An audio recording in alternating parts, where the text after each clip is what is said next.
crianças do terceiro ano, tudo bem com vocês? Sejam bem-vindos para mais uma aula do ensino religioso com a professora Andréia. Hoje nós vamos lembrar de algumas aprendizagens que já tivemos sobre os animais sagrados. Mas antes, vamos separar o nosso material? Hoje nós precisaremos do caderno, do lápis grafite, do lápis de cor e da borracha. E eu aguardo um minutinho vocês organizarem todo esse material.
Tudo pronto? Então, vamos organizar os dados no nosso caderno. A data de hoje, aula 34, revisão Animais Sagrados, ensino religioso. Eu aguardo.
Então vamos começar? Quem lembra quais são os assuntos que nós estudamos na aula passada? Vocês lembram? Na aula passada, nós falamos sobre as indumentárias religiosas. Isso mesmo, falamos inclusive da sua evolução. As roupas, elas sempre fizeram parte da humanidade. Pode representar a cultura de um povo, as suas tradições, indicar a profissão de uma pessoa. Nós estudamos que as vestimentas utilizadas no ambiente religioso também possuem um significado E não são apenas uma questão de gosto pessoal. Cada um dentro de uma religião precisa representar essa religião também através da sua roupa. O modo de se vestir de uma pessoa, conforme a religião da sua fé, demonstra conhecimento sobre as suas crenças. Sabiam disso? E vimos também que as indumentárias de várias religiões, das 4 matrizes, são muito diferentes. Hoje nós vamos falar sobre os animais sagrados. Quando nós tivemos a aula sobre esse assunto, os animais e a sua relação com os seres humanos, nós falamos que essa relação é muito intensa na nossa vida. Eles estão presentes em vários momentos da nossa vida. Existem os animais domésticos que tanto amamos e que são nossos parceiros, né? Nós falamos dos animais que fornecem o vestuário, que é o couro, a lã, a seda. Nós falamos dos animais que carregam o pólen das plantas e que auxiliam a natureza a multiplicar essas plantas em vários lugares. Lembram? A abelha e o morcego. Nós falamos dos animais que auxiliam a guiar as pessoas cegas. Nós falamos dos animais que fornecem o mel, o ovo, tantos alimentos, o leite, tantos alimentos que contribuem para a nossa nutrição e a nossa saúde. Todos os animais são importantes, né, crianças? São seres vivos, criados para ter o seu espaço aqui na natureza. Mas tem alguns animais que se destacam por ser muito importantes para o ser humano. Eles são capazes de melhorar a nossa vida, tanto física quanto emocionalmente, que são os casos dos nossos animais domésticos. E também existem outros animais que eles podem ser adorados segundo as crenças de algumas religiões. Vamos falar um pouquinho, então, dos animais de estimação. Existe um autor de um livro que diz a seguinte frase: quem tem bichinho de estimação sabe muito bem o que é estimar. Ter estima é algo essencial nos seres humanos. Estimamos por amor, carinho ou respeito, cada um ao seu jeito. Qual é o seu jeito de estimar um bichinho? Quem falou essa frase foi um autor chamado Álvaro Posselt. Ele fala que alguns animais eles expressam e retribuem o carinho, como é o caso dos animais que nós adotamos para morar junto com a gente lá no nosso lar. Os mais comuns são os gatos e os cachorros, mas existem vários outros. Tem o porquinho da Índia, coelhos, passarinhos, peixes nos seus aquários e até porcos eu já ouvi falar. Os animais, eles também inspiram poemas. Vocês sabiam? É isso que esse autor que eu falei para vocês fala nesse livro. O nome dele é Álvaro Posselt. Esse livro, ele se chama, olhem lá na telinha, Bichinhos de Estimação. Ele é um livro de poemas do autor Álvaro Posselt e é da ilustradora Verônica Fukuda, da editora Insight. Esse livro ele é composto de poemas chamados haikai, que é um gênero da poesia que traz somente 3 versos. Eles são bem curtinhos. Bichinhos de Estimação é um livro que traz vários poemas sobre vários animais e eu escolhi alguns para mostrar para vocês. Olha esse poema aqui. E então vem o sono, me cubro e logo descubro. A cama tem dono.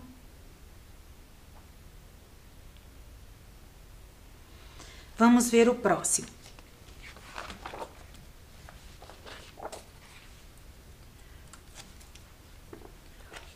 Um vulto no muro, não fuja, pia coruja, e some no escuro.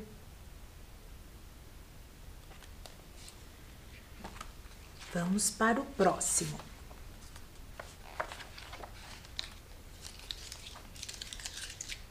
Da vida o gosto, no começo do dia, um sorriso no rosto.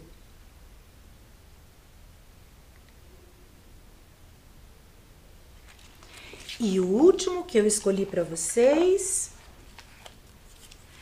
açúcar no chão, mal cai e logo atrai uma multidão. Vocês viram como cada poema fala de um animal em específico que inspira poemas? Viram que bacana? Vocês sabiam que também existem muitos livros que trazem os animais como seu personagem principal? E eu trouxe alguns deles aqui para mostrar para vocês. Existe o livro da Sibila, que é da Maria Conceição, traz a história de uma cobra e os seus filhotinhos. Existe também a Festa no Céu, da Ângela Lago, que traz vários animais. Esse livro aqui, da Ana Maria Machado, traz 3 histórias. Um de um urso, o outro de uma gança e o outro de um leão. Tem também A Maria Vai com as Outras, que conta a história de um bando de ovelhinhas. E esse? Quem já ouviu essa história? Se chama E o Dente Ainda Doía. Conta a história de um jacaré que tem muita dor de dente. Quem escreveu foi a Ana Terra e vários outros animais tentam ajudá-lo.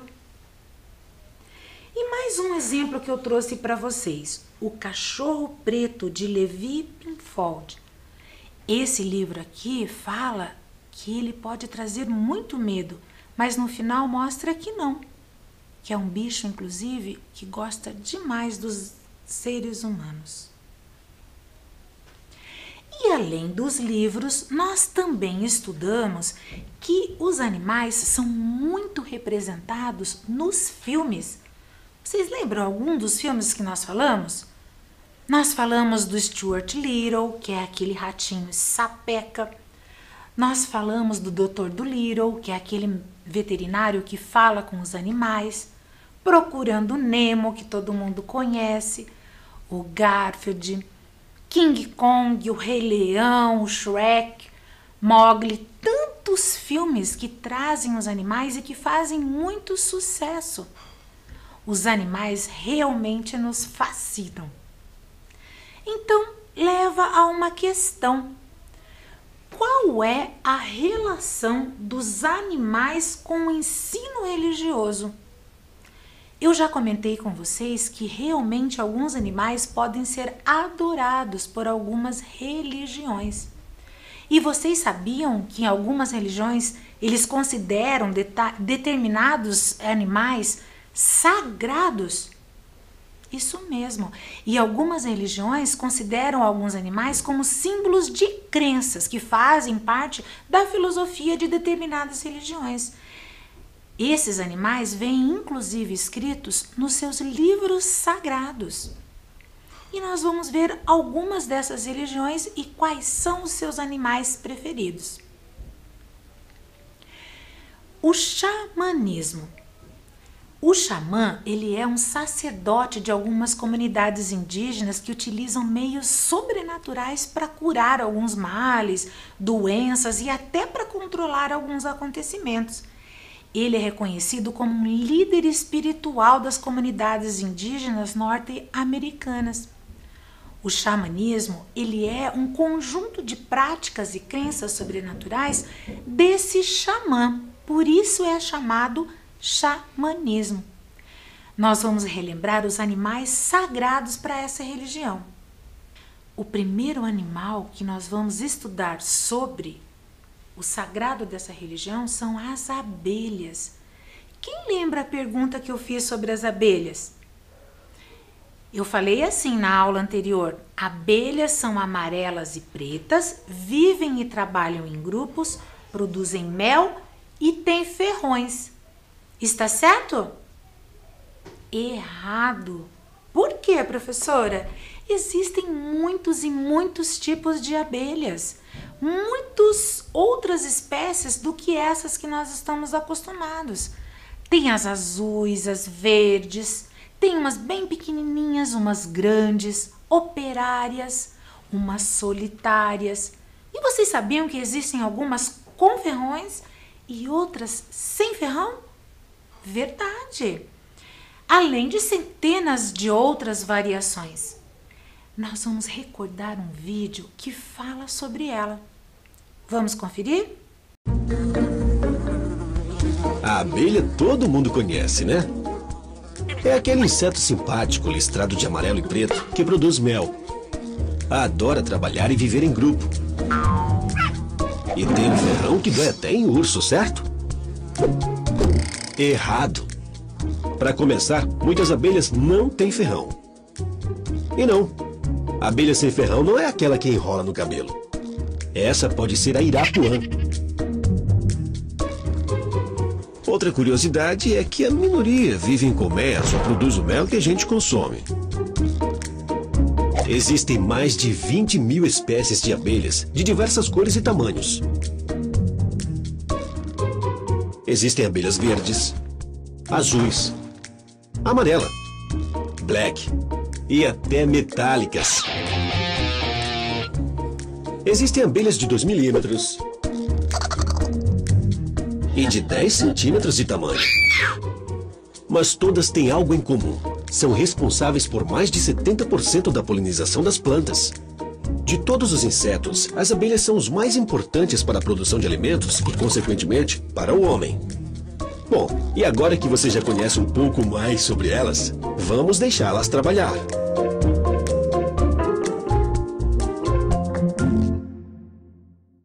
Pois é, crianças, a abelha ele é um animal muito significativo. Elas produzem o mel, o própolis, muito utilizados para tratar as nossas gripes, resfriados, problemas de garganta. Além disso, ao visitarem diversas flores, elas prendem no seu corpo o pólen, que é aquele grãozinho que depois ela voando para outros lugares, cai no chão e nasce a mesma planta, a mesma flor. Assim, ela ajuda na reprodução dessas diversas plantas. Ela é considerada sagrada pela sua comunicação, pelo seu grande trabalho em grupo, pelo seu néctar. Ela ensina também que há uma necessidade de nós aprendermos a lidar com tudo que a gente tem no material, com a nossa fartura. E a baleia? A baleia, ela carrega um grande simbolismo. O simbolismo da mãe terra e da mãe água. As baleias, elas carregam uma orientação. Elas nos trazem uma preocupação com o nosso interior, muito mais do que com o nosso exterior. Inclusive, ela emite um som que traz um equilíbrio entre o nosso corpo e as nossas emoções. Temos também a águia e a borboleta. A águia, ela representa a iluminação, a coragem, a elevação do espírito e das grandes alturas. Sabia? Ela é o símbolo do espírito. Ela nos mostra que nós devemos planar, voar em cima dos acontecimentos da nossa vida. Assim a gente consegue ver tudo de cima e a gente consegue abandonar o que não é importante para a nossa vida, para que a gente possa ver o que realmente está acontecendo. Para os xamãs, as penas das águias, elas são consideradas o mais sagrado instrumento de cura. Eles têm sido utilizados durante séculos por xamãs para purificar os doentes e para curá-los. E a borboleta? A borboleta, ela nos ensina a perceber todas as etapas necessárias de uma verdadeira transformação. Ela representa essa transformação com a sua própria evolução, que passa desde o ovo de uma larva até finalmente nascer a borboleta, Com isso, ela nos ensina que os estágios todos são importantes e indispensáveis na nossa vida. A nossa vida nós temos bebês, crianças, adolescentes, adultos e finalmente os idosos. Devemos ter sempre em mente que nós vivemos num eterno ciclo de transformação e que cada uma dessas etapas são muito importantes. Vimos também o alce e o cachorro. O alce americano é chamado de caribu para os xamãs. É um animal que representa o valor dos estudos na nossa vida. Tudo que nós aprendemos, seja na escola, seja com uma pessoa que saiba um pouco mais do que nós. Esse animal também nos diz que é muito importante a nossa autoestima, que é o poder que nós temos de gostar de nós mesmos, para que nós possamos usar a nossa sabedoria para nos proteger dos sentimentos ruins, como a inveja, por exemplo, ou algumas ofensas que nós possamos ter na nossa vida. As palavras que definem esse animal sagrado são resistência, autoestima, abundância e responsabilidade. E o cachorro? Ai, o cachorro! O que define esse animal sagrado é a sua lealdade e a sua habilidade de amar incondicionalmente, ou seja, independente de qualquer coisa. O cachorro é aquele tipo de animal que volta mesmo quando ele é maltratado e sempre com o mesmo carinho e alegria. Agora nós vamos ver alguns animais que são sagrados lá na Índia. A Índia, ele é um lugar cheio de espiritualidade. Determinados animais são altamente respeitados e valorizados porque são considerados reencarnação de deuses na visão hindu. De acordo com a tradição milenar, é proibido matá-los, porque eles podem conter uma energia da alma de algum dos seus antepassados. Alguns dos deuses mais amados na Índia possuem qualidades de animais ou são praticamente animais. Existem dezenas de animais sagrados lá na Índia, mas os mais populares são o elefante, o macaco, a vaca, a cobra e o tigre. E nós vimos um pouquinho sobre cada um deles. O primeiro que está aí na telinha é o elefante, que inclusive existe um deus chamado Ganesha que possui a cabeça desse animal. O primeiro animal que nós vamos falar é esse animal que vocês estão vendo, que é muito popular não só na Índia, mas na Ásia inteira, que é o continente que fica vários países. A teoria mais conhecida sobre o seu sucesso é que o elefante vem desse deus, do deus Ganesha. O corpo é de humano, mas a cabeça é de elefante. Outra divindade que os indianos acreditam é no deus Hanuman, que é o deus macaco. Eles acreditam que todos os macacos são uma forma de vida desse deus. O Hanuman, ele é adorado não só na Índia também, mas em quase todos os cantos do território desse continente. Ele representa a força, o conhecimento e, sobretudo, a lealdade, tanto para os homens como para os seus deuses. Disse que tem uma força sobrenatural e ilimitada, que um dia ele pulou até o sol porque achou que era uma fruta. E tem também a vaca, que ela é considerada sagrada lá na Índia. Sabe por quê? Porque eles acreditam que ela veio como um presente dos deuses. E por essa razão os hindus consideram um pecado comer carne de vaca. É totalmente inaceitável matá-la.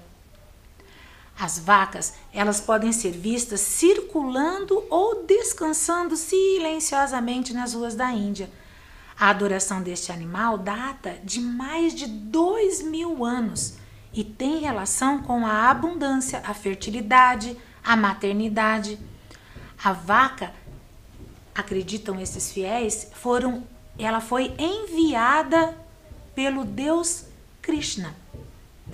E ela veio à terra para alimentar os seus filhos e estabelecer uma ligação entre eles.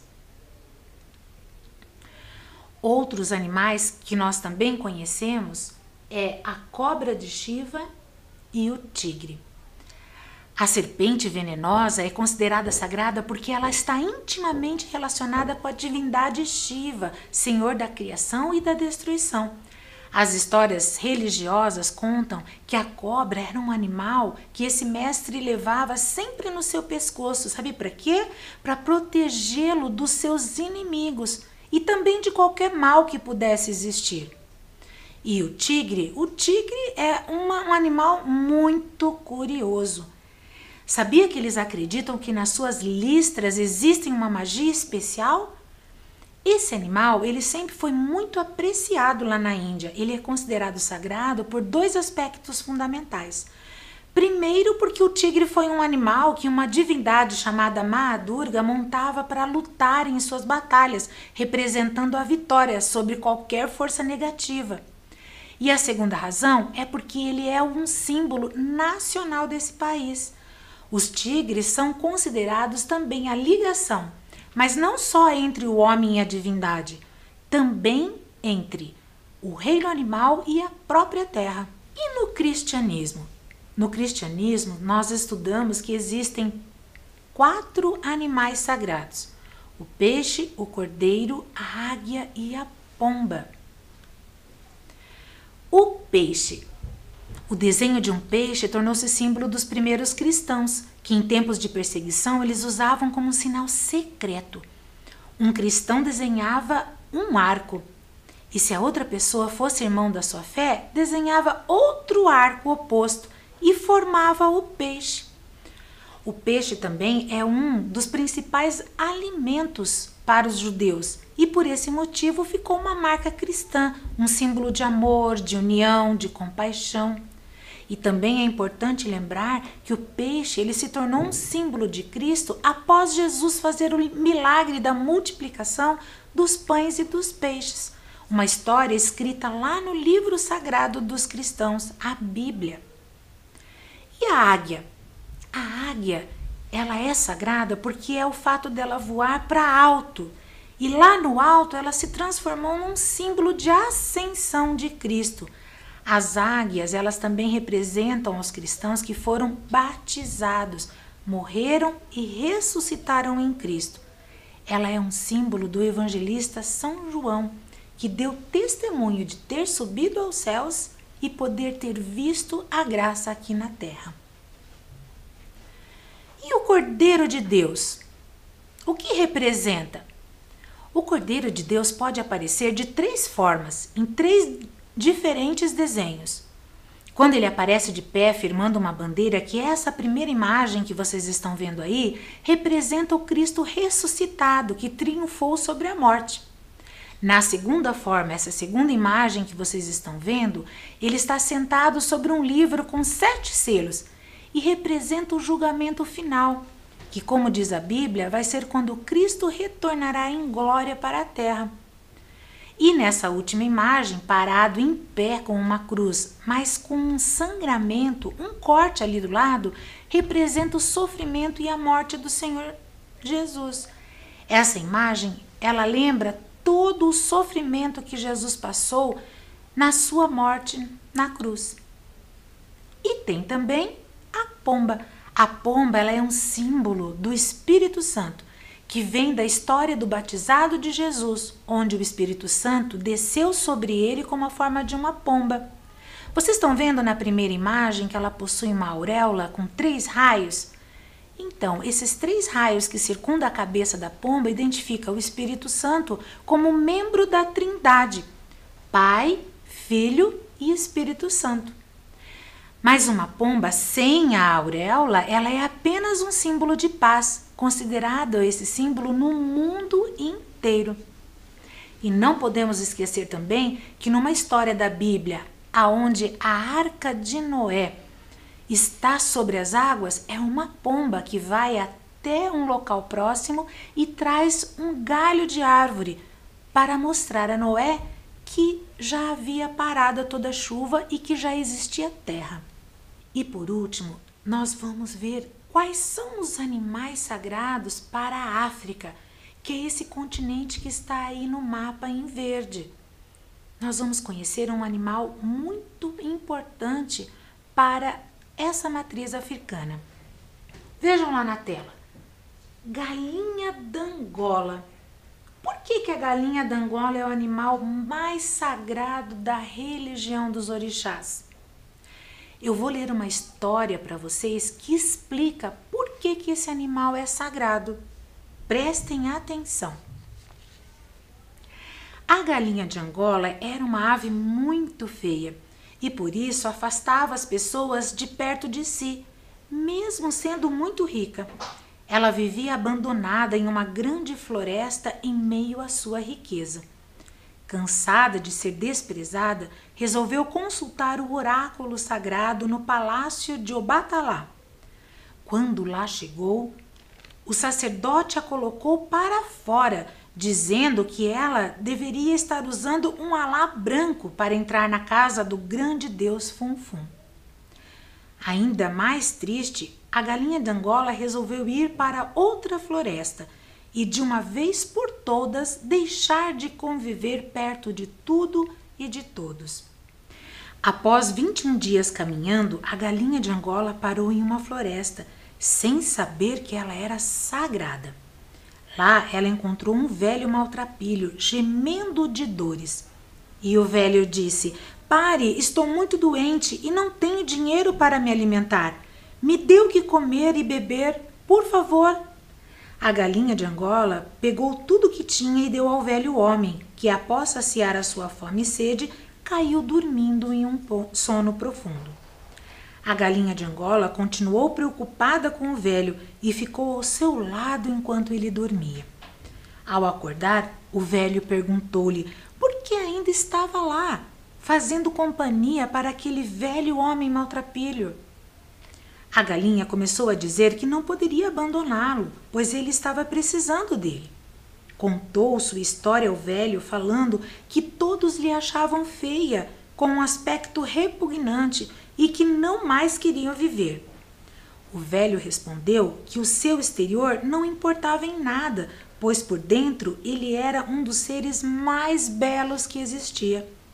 Disse que aquela era uma floresta sagrada e que, na verdade, ele era Obatalá. A galinha de Angola ficou surpresa com a revelação, pedindo-lhe desculpas por entrar na floresta sagrada. Obatalá pegou Efum e começou a pintar a galinha de Angola, que ficou muito bonita.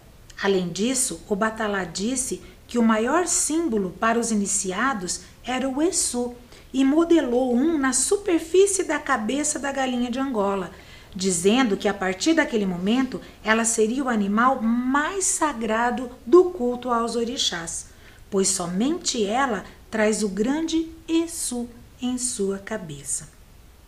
Essa história é um grande ensinamento, pois ela mostra que não podemos julgar ninguém por sua aparência, mostra que não devemos jamais negar comida e bebida.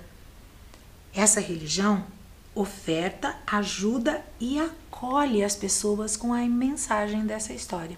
Vocês sabiam que a galinha d'Angola também está nos livros de literatura? É verdade.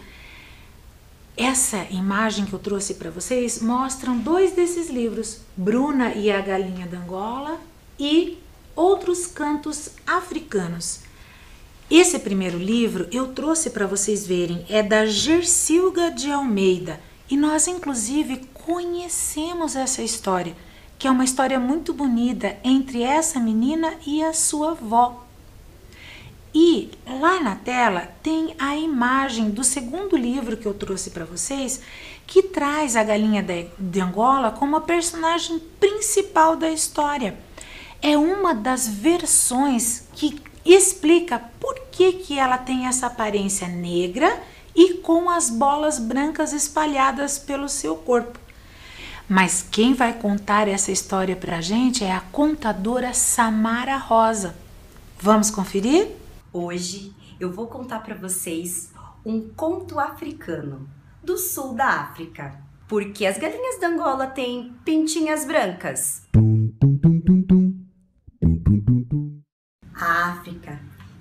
passando pela pior seca de todos os tempos. A terra estava toda rachada. Nem mesmo os lagos tinham um pinguinho de água. Todas as criaturas estavam sofrendo. Os seres humanos, as plantas e os animais. Então, foram todos para o vilarejo, correndo no mais alto da montanha, fazer as suas orações e pedir que a água descesse do céu. Acontece que nada aparecia. Um belo dia, o céu recebeu uma nuvem muito negra que veio se aproximando e todos já sabiam que a água iria cair. O elefante veio com seu jeito todo desengonçado, pisando forte no chão, fazendo a terra tremer. E isso fez com que a nuvem negra do céu, não gostasse de nada disso. Então, ela resolveu ir embora. Acontece que a galinha da Angola, que ainda não tinha nenhuma pintinha, viu tudo o que estava acontecendo. E ela não queria de jeito algum que a nuvem fosse embora. Então, ela começou a correr e correr muito atrás da nuvem. Volte, por favor! E ela não media esforços. Apesar da terra estar toda quente, sem nenhuma água, ela continuava correndo. Passou por pedras afiadas, passou por galhos cheios de espinhos. E quando ela percebeu, havia deixado um rastro cheio de sangue. A sua patinha tinha ficado ferida por todo o sacrifício que fez para correr atrás da nuvem. E a nuvem, ao perceber tudo o que a galinha fez para conseguir a água e salvar a todas as criaturas, resolveu escutar e falou: já que você se sacrificou para salvar todas as criaturas da terra, eu vou derrubar toda a água que precisa. Mas você vai primeiro ganhar pingos de chuva especiais. Neste momento, a nuvem começou a se preparar. Foi ficando mais escura e logo começou a soltar raios e trovões.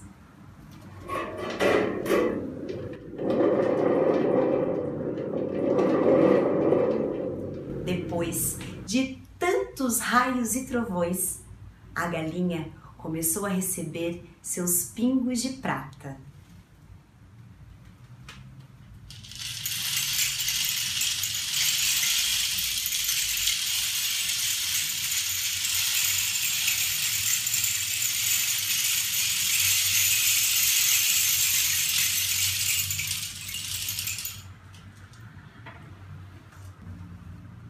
E quando ela percebeu, já estava com a sua nova aparência, cheia dos seus pingos de prata.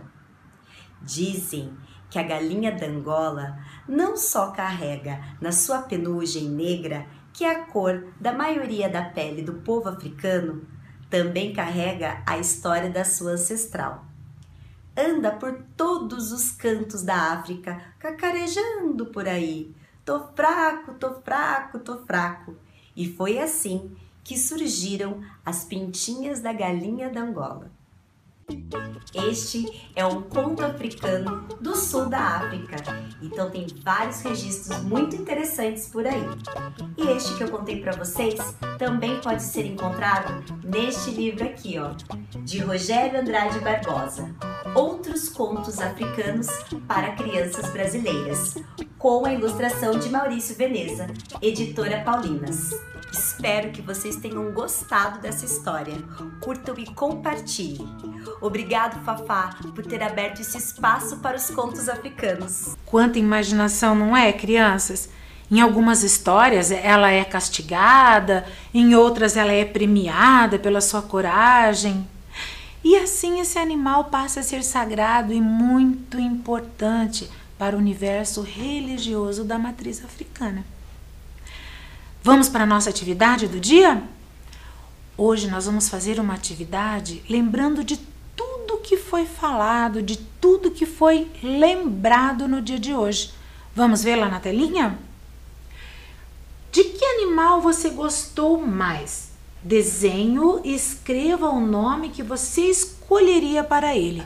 Hoje nós lembramos de vários animais sagrados. Escolha um e pense que nome você daria para esse animal. Eu aguardo.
Não esqueçam que essa atividade deve ser compartilhada com os amigos quando vocês voltarem para a escola. Combinado? E assim nós vamos lembrar um pouquinho, fazer a revisão da nossa aula de hoje. Relembramos sobre o histórico e a tradição das vestimentas religiosas, revisamos nossos conhecimentos sobre os animais sagrados das 4 matrizes. E assim nós encerramos a nossa aula de hoje. Hoje a nossa aula fica por aqui. E não esqueçam, ainda precisamos nos cuidar, lavar as nossas mãos, ficar em casa e sempre que sairmos, usarmos a máscara. Até a próxima!